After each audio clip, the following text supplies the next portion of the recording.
distinguished guests, including our presidents and first ladies, government officials, foreign dignitaries, and friends. Jeb, Neil, Marvin, Darrow, and I, and our families, thank you all for being here. I once heard it said of man that the idea is to die young as late as possible. At age 85, a favorite pastime of George H.W. Bush was firing up his boat, the Fidelity, and opening up the three 300-horsepower engines to fly, joyfully fly, across the Atlantic with the Secret Service boats straining to keep up. At age 90, George H.W. Bush parachuted out of an aircraft and landed on the grounds of St. Anne's by the Sea in Kennebunkport, Maine, the church where his mom was married and where he worshiped often. Mother liked to say he chose the location just in case the chute didn't open.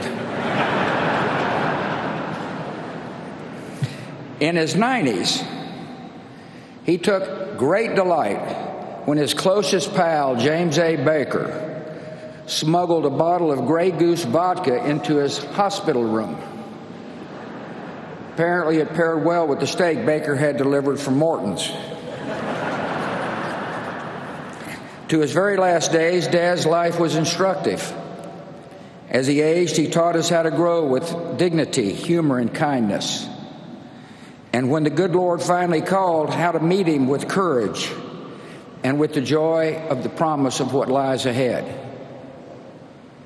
One reason Dad knew how to die young is that he almost did it, twice. When he was a teenager, a staph infection nearly took his life. A few years later, he was alone in the Pacific on a life raft, praying that his rescuers would find him before the enemy did. God answered those prayers. It turned out he had other plans for George H.W. Bush. For Dad's part, I think those brushes with death made him cherish the gift of life, and he vowed to live every day to the fullest. Dad was always busy, a man in constant motion, but never too busy to share his love of life with those around him. He taught us to love the outdoors. He loved watching dogs flush a covey. He loved landing the elusive striper. And once confined to a wheelchair, he seemed happiest sitting in his favorite perch on the back porch at Walker's Point, contemplating the majesty of the Atlantic. The horizons he saw were bright and hopeful. He was a genuinely optimistic man, and that optimism guided his children and made each of us believe that anything was possible.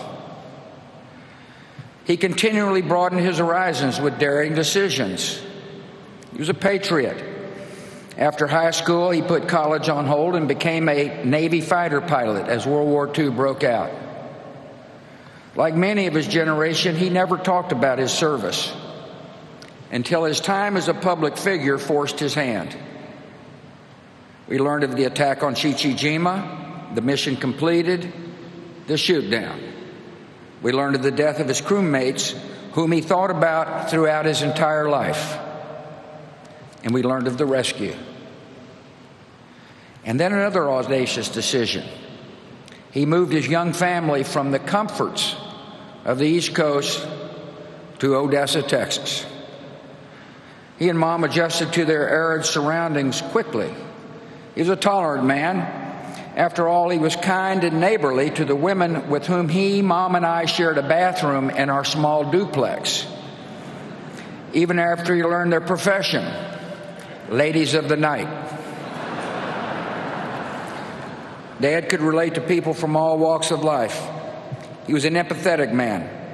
He valued character over pedigree, and he was no cynic. He looked for the good in each person, and he usually found it. Dad taught us that public service is noble and necessary, that one can serve with integrity, and hold true to the important values like faith and family. He strongly believed that it was important to give back to the community and country in which one lived. He recognized that serving others enriched the giver's soul. To us, his was the brightest of 1,000 points of light. In victory, he shared credit. When he lost, he shouldered the blame. He accepted that failure is a part of living a full life, but taught us never to be defined by failure. He showed us how setbacks can strengthen. None of his disappointments could compare with one of life's greatest tragedies, the loss of a young child. Jeb and I were too young to remember the pain and agony he and Mom felt when our 3-year-old sister died. We only learned later that Dad, a man of quiet faith, prayed for her daily.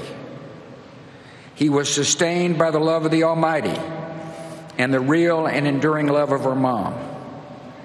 Dad always believed that one day he would hug his precious Robin again. He loved to laugh, especially at himself. He could tease and needle, but never out of malice. He placed great value on a good joke. That's why he chose Simpson to speak.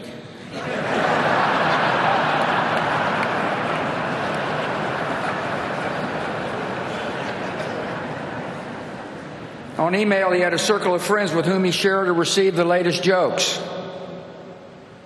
His grading system for the quality of the joke was classic George Bush. The rare 7s and 8s were considered huge winners, most of them off color.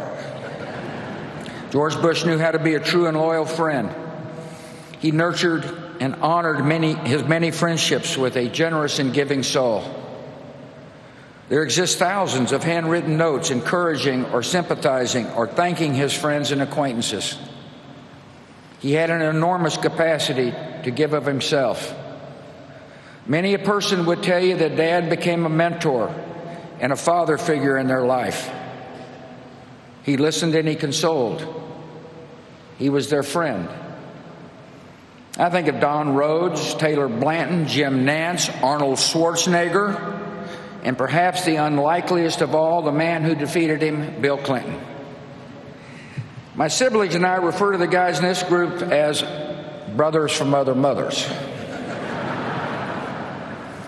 He taught us that a day was not meant to be wasted. He played golf at a legendary pace. I always wondered why he insisted on speed golf. He was a good golfer. Well, here's my conclusion. He played fast so that he could move on to the next event, to enjoy the rest of the day, to expend his enormous energy, to live it all. He was born with just 2 settings: full throttle, then sleep. He taught us what it means to be a wonderful father, grandfather, and great-grandfather. He was firm in his principles and supportive as we began to seek our own ways. He encouraged and comforted, but never steered. We tested his patience. I know I did. But he always responded with the great gift of unconditional love. Last Friday, when I was told he had minutes to live, I called him. The guy answered the phone, said I think he can hear you, but he hadn't said anything for most of the day. I said, Dad, I love you and you've been a wonderful father. And the last words he would ever say on earth were, I love you too. To us, he was close to perfect, but not totally perfect. His short game was lousy. He wasn't exactly Fred Astaire on the dance floor. The man couldn't stomach vegetables, especially broccoli. And by the way, he passed these genetic defects along to us. Finally, every day of his 73 years of marriage, Dad taught us all what it means to be a great husband. He married his sweetheart. He adored her. He laughed and cried with her. He was dedicated to her totally. In his old age, Dad enjoyed watching police show reruns, the volume on high, all the while holding Mom's hand. After Mom died, Dad was strong, but all he really wanted to do was hold Mom's hand again. Of course, Dad taught me another special lesson. He showed me what it means to be a president who serves with integrity, leads with courage, and acts with love in his heart for the citizens of our country. When the history books are written, they will say that George H.W. Bush was a great president of the United States, a diplomat of unmatched skill, a commander-in-chief of formidable accomplishment, and a gentleman who executed the duties of his office with dignity and honor. In his inaugural address, the 41st President of the United States said this: "We cannot hope only to leave our children a bigger car, a bigger bank account. We must hope to give them a sense of what it means to be a loyal friend, a loving parent, a citizen who leaves his home, his neighborhood, and town better than he found it." What do we want the men and women who work with us to say when we are no longer there? That we were more driven to succeed than anyone around us, or that we stopped to ask if a sick child had gotten better and stayed a moment there to trade a word of friendship? Well, Dad, we're going to remember you for exactly that and much more. And we're going to miss you. Your decency, sincerity, and kind soul will stay with us forever.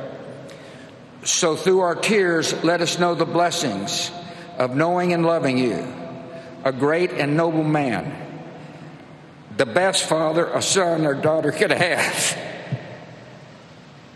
And in our grief, let us smile knowing that Dad is hugging Robin and holding Mom's hand again.